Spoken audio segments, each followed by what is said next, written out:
Hi, this is Majinoni, and welcome to another edition of Marvel History. Today we're going to be looking at the Collector. Now, the Collector is part of a group called the Elders of the Universe. Now, these people are billions of years old, and they control this thing called the Power Primordial. This is like supposed to be energy from the Big Bang. Now, he had a wife by the name of Matani and a child. And, the wife eventually loses the will to live, and she gave up her mortality and died. Now, the Collector, he realized that, I'm going to go insane if I don't do something. So he decides to get a hobby, and he becomes a collector. He collects artifacts or rare, unique items. So just imagine you have this old man living in that crazy-looking house, and he's full of hoarding everything.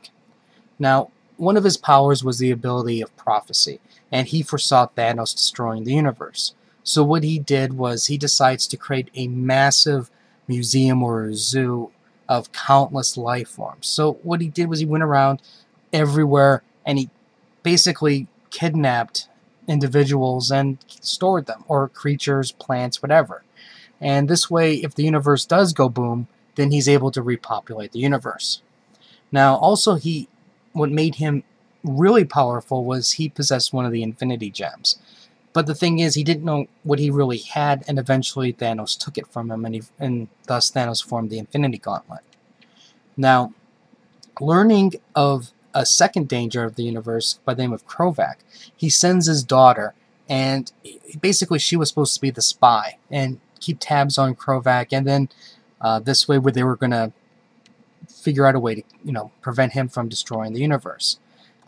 Now, part of the Collector's plan was he was also going to kidnap the Avengers, and he was going to use them to help defeat Krovac. Now, in the comics, you would eventually see Avengers just disappearing one by one, and it was like this big mystery as to what was going on. Unfortunately for the Collector, his daughter Carnea, she basically betrayed him because she fell in love with Krovac. And right when the Collector was about to reveal what was going on, Krovac ended his life. Now, this leads to a very big story in the Avenger history called the Krovac Saga, and there's also a trade that you can get that. Anyways, going back to the Collector.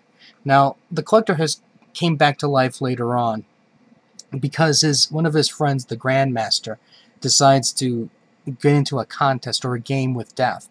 And what they did was they collected all of Earth's heroes together, and they would form two teams and they would battle, and this was known as the Contest of Champions. Now, the winner, if the Grandmaster won, then the Collector would be reborn. As fate would have it, the Grandmaster wins, Collector comes back. Now, for the most part, you see the Collector pop in and out of history, but for the most part, this was the key part right here. He does appear in Silver Surfer and a couple of other issues here and there, but I don't think any of his appearances were as memorable as his early appearances. If you want to know more about the Collector, Avengers number 28 is his first appearance, and Avengers 172 to 174 is right before the Krovac Saga, where the Collector was going around kidnapping all the heroes. And then, if you get that, read the Krovac Saga, and that's, like I said, one of the best action Avengers series in a long time.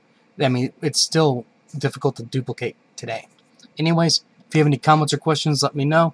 If there's any other type of characters or history events you want to know, let me know. Like the Facebook link, Crunchyroll anime reviews, and I'll have more reviews later.